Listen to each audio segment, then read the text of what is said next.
Maka yang model haji anak ku aja dah ke.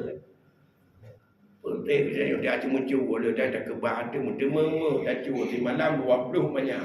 Dia malam kata dia ke. Untuk malam dia kata. Anak dia ku aja dah ke ada mau cuba. Sebab pakai kena harta tu. Sebab pakai anak wajib. Kenapa boleh kepada kewajiban? Kerana cara kami tak salah. Siapa yang bertanggungjawab bila orang akhirat itu? Cara mintanya.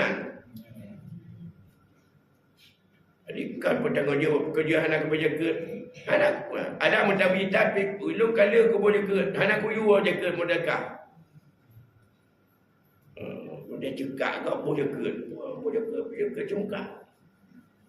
Acak lagi mentuji batak cekak dulu. Boleh ke. Nanti kau nak lagi lagi. Kaya di dunia Allah yang adalah yang siap untuk dipertanyakan nanti di akhirat.